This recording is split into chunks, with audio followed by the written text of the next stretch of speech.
But there's a lot of cultural integration, right? I mean, there's my brother helped me, my uncle helped me. That keeps things a bit balanced. Now, that is part of the structure that we have, which means that a social intervention fund might not be the best use of funds. It's actually better to create a deeper economy so that I would depend less on my brother even as he's prospering more. Because if ultimately, if I have constraints, my brother would help me. We already have that, intertwined web, established in the country. So rather than pursuing an intervention fund, why don't we entrench the market?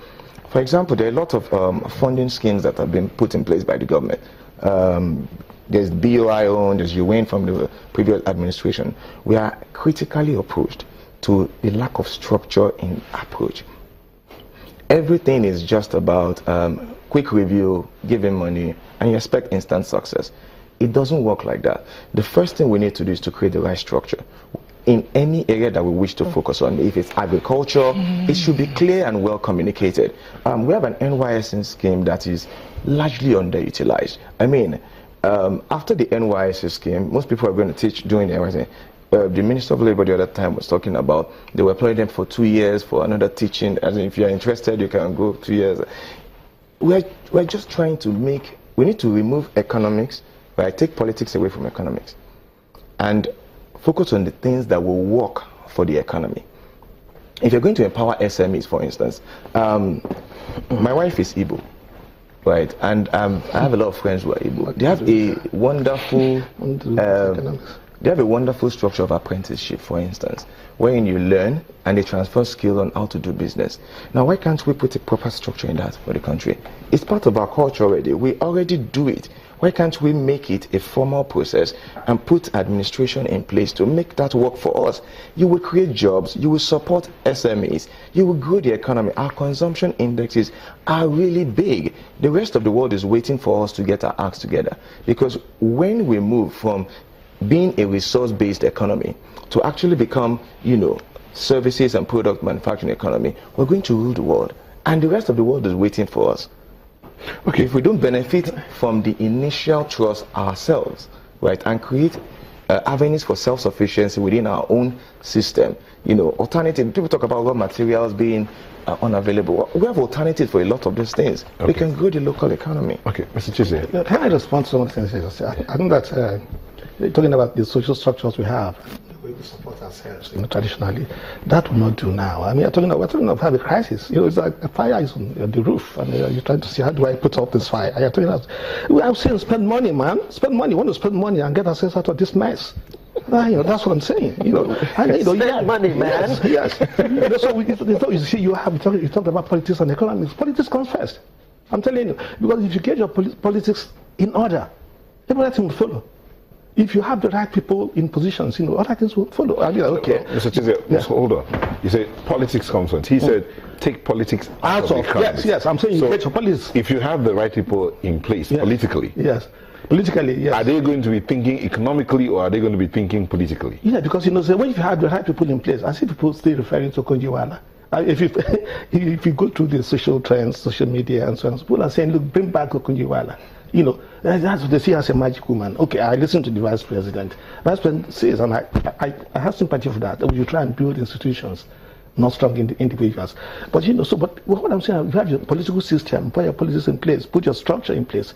We talk about the structure in this country, and people tend to equate it with balkanization. It's not. There are issues we have. You go back historically in this country, and you go back to the early 60s, but those of us who are around for some time, we had states and regions, we had dependent, self-dependent, self-reliant. And so you have a structure whereby you take who's in the center, you concentrate the center, power in the center. There's so much competition for the center. And the regions are not doing anything. And we are trying to develop this country, and we are trying to neglect, the states, neglect the local government. And so we are trying to clap with one hand. It does not work. So are you now joining those who are saying that this nation needs to be restructured? There's no two ways about it. Yes, I think so. But for me, restructuring is not balkanization. I believe in Nigeria. I believe in one Nigeria. Okay, but I'm saying there are certain things we do. Let's take the way that we did things in the past. You have mineral resources in your place, and you have groundnuts, you have cocoa, you have palm oil, you have rubber. I have a friend that brought Robert to my attention that, and you have all these things. You earn the money and you pay to the center. And then you look at the responsibility that you have at the center and you decentralize it. Now, why, for instance, shouldn't you have state police? And so on and so. You have everything is put at the center, and you cause confusion. You put a governor and you say he's in charge of security, and he cannot instruct his commissioner of police in his place. And so you have lots of contradictions. So when we talk about restructuring, we're saying like, look at these things. We have a national conference. 2014 national conference where the people met and they made suggestions as what we needed to do. We go through, let's not consign that document to the dustbin. Let's look at it and say, look, there are things here that we can implement. So you know. Okay, Femi, Nigeria is planning to source about $10 billion to wake up the economy. According to you, how should this money, first of all, is that a good idea? And two, if we do get that loan, how do you think we should spend it? In what sectors do you think we should spend it? It has to be a good idea. Spend money. Spend the money. So it is a good idea. Yes, there's a caveat. So how should we spend it? Getting funding, the government, the country, as with any business, getting funding is critical because without cash flow, right, your business is going to have issue.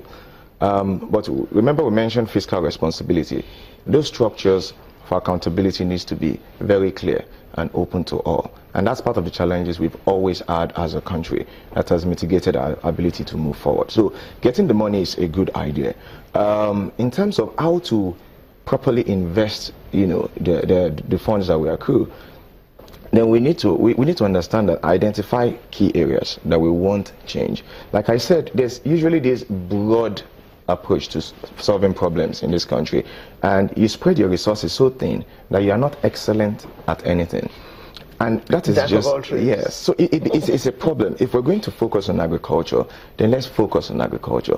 If we're going to have a service-based economy, now I'll give you an example. MTN and the rest of the telcos came to the country, and we had been fed for a long time that it's impossible, it's going to be expensive, and right now, in a number of years, we're enjoying the benefit of the liberalization of the telecommunication company. Why? It is because of the depth of the Nigerian economy. While the throwback to our historical position of cocoa and groundnut and all, that actually has been part of our problem. Now, the reason that people moved from cocoa, groundnut, and the rest of them to oil was because oil was giving better returns. Instant returns compared to those ones, right? So, and the fundamental issue is that we're a resource-based economy. And, it's finite.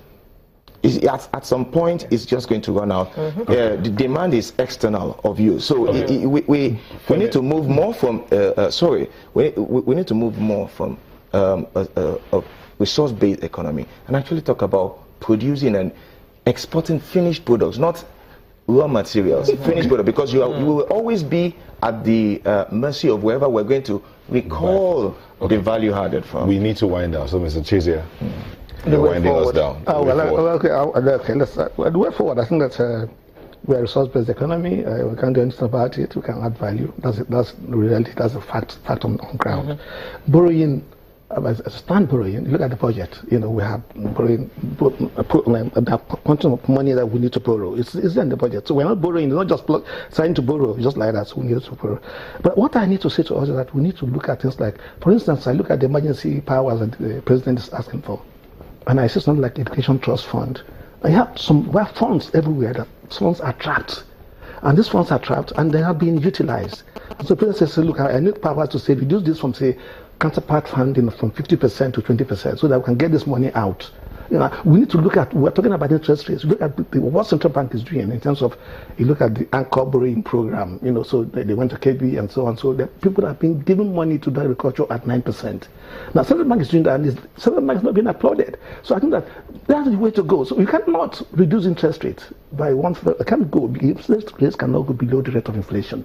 The rate of inflation is 17.7%. Now, if you go below the rate of inflation and you put your money on deposit, you are paying an inflation tax. So if inflation is 17% and I get interest of 15%, I'm paying 2%. That my money is losing value by 2%. And so it does not work. And so, all right, okay. Mr. Chize, thank you so much. We've been speaking with Mr. Boniface Chize, an economist, Femi Onakaran, development analyst. Thank you both for speaking with us. Sunrise will be back in a moment. Please don't go away.